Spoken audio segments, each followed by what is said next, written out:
This story is entitled Primitive Camp, written by me, Evan Bond. Jeremy had been on the trail for several hours as he traveled across the wilderness toward his destination. He was eager to set down and make camp for the night, already able to taste the delicious campfire-cooked meal he had planned. Instant noodles may not have sounded like cuisine from a five-star restaurant, but this lightweight and easy-to-make dinner was perfect for on the trail. Right now, he could almost taste it. His step grew quicker when he started to imagine boiling the water over his portable stove and slurping down the delicious noodles. It took a special kind of person to understand the allure of backpacking. To Jeremy, eating in the great outdoors was the ultimate luxury. Those who spent hundreds on fancy meals in luxury restaurants would never understand. He hadn't seen another hiker in some time, which wasn't completely unusual for this trail, but it still stood out to Jeremy. He had actually hoped to bump into another hiker or two and get to chatting. People on the trail were some of the nicest, most interesting people out there, and he loved having conversations with them. Hiking wasn't always the solitary hobby people believed it to be. You could make true, lifelong friendships on the trail. Some of the men and women he had hiked part of the Appalachian Trail with still kept in touch on their group text chat, occasionally sending each other inside jokes or funny hike-themed memes. It was disappointing to be this alone on the trail, but he was certain he would run into someone sooner or later. Possibly once he set up camp. It was a popular site for primitive camping along the trail. There would likely be others there. Jeremy carried forward, still picturing the upcoming meal in his mind. Finally, after what seemed an eternity, Jeremy happened upon the primitive camp where he would be spending the night.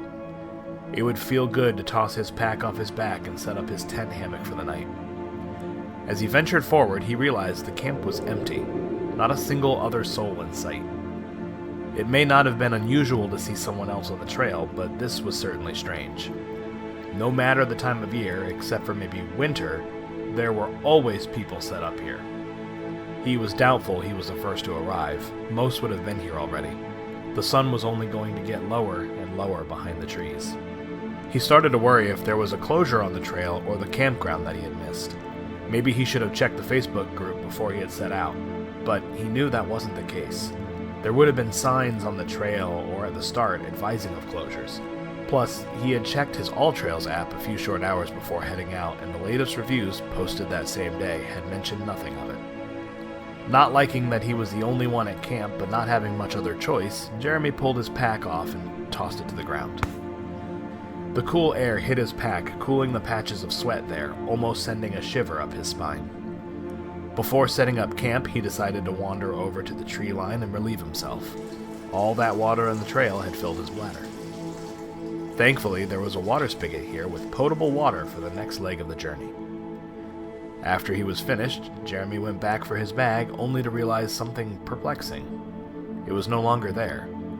Looking around, certain he had dumped it down in a different spot, he realized it was nowhere to be found. In the entire clearing, there wasn't a single item. Somehow, his bag had vanished. He chuckled to himself, realizing what must be happening here. Some devilish hikers had decided to play a ridiculous prank on the next person to arrive at camp. They'd hid somewhere in the trees and hid his stuff while his back was turned. "Alright, guys, you got me," he called out, hearing his own voice echo through the trees. He counted the seconds. After 30, he decided to call out again. Still, no response. "What the hell?" he whispered to himself. If this was a prank, it was an odd one. Why not come out already? What on earth were they waiting for? Instead of waiting for the pranksters to reveal themselves, he decided to go looking for them. They couldn't be far away, most likely hiding just outside the tree line, watching him. Well, he wasn't going to give them the satisfaction of his fear. Jeremy walked towards the edge of the clearing and peered into the forest. Craning his neck left and right, he saw nothing that would indicate other hikers were here or had been through. Instead, he noticed something bizarre and unsettling. The forest no longer seemed like the same woods he had trekked through to get to the campground. The surrounding area was desolate and abandoned, with overgrowth twisting in all directions as it reclaimed the forest floor. Even the trail he had taken toward the campsite was now overgrown and barely recognizable. He felt his heart pound in his chest, feeling as though it would burst at any moment. Fear coursed through his veins in a violent stream of ice burning beneath his skin. Thoughts raced through his mind, screaming for him to run away as fast as he could, get back to the trail, and find his way back towards civilization. He would have run recklessly off into the woods if not for his feet firmly planted on the dirt below, refusing to listen to his brain's commands. Taking in deep, terrified breaths, Jeremy turned back towards the clearing. His pack was still missing and no one was around as far as he could see. However, something was different from before. On the opposite side of the clearing stood a slender figure obscured by the trees. He could barely comprehend what, if anything, he was seeing. The figure was both there and not all at once, like a shimmer of light between the brush. The only feature Jeremy could make out was the impossibly wide grin and the large eyes that stared at him from behind a tree. It swayed in the breeze like it was nothing more than one of the branches twisting off the trees themselves. When the face started to move between the trees, inching ever closer, it did so like a wisp of smoke on the breeze. It faded in and out as it traveled between this and some unseen world. As it approached, the grin grew wider and wider until it became a towering image in the center of the clearing before him. Jeremy stumbled backward in fear, tripping over a root and tumbling into the undergrown brush of the forest. He fought to free himself and eventually ripped free of the vines entangling him. He heard voices now from other hikers as they set up their camp for the night. With a still jackhammering heart, Jeremy stood up from the brush and eyed the clearing.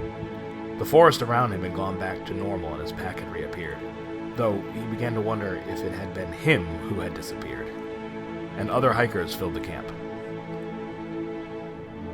Letting out a sigh of relief, Jeremy stepped foot into the clearing and nervously approached the other hikers.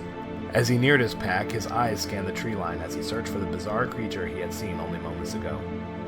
But there was no sign of it. Everything was back as it should be on the trail. Whatever thing had been lurking in the primitive camp was gone. Or, wherever Jeremy had gone, he had returned back to this world. Either way, he was happy to be back at the campsite with the others. He knew sleep would not come easy that night as he pictured the horrible towering monster in his mind with every blink, as if it waited for the right time to take him back.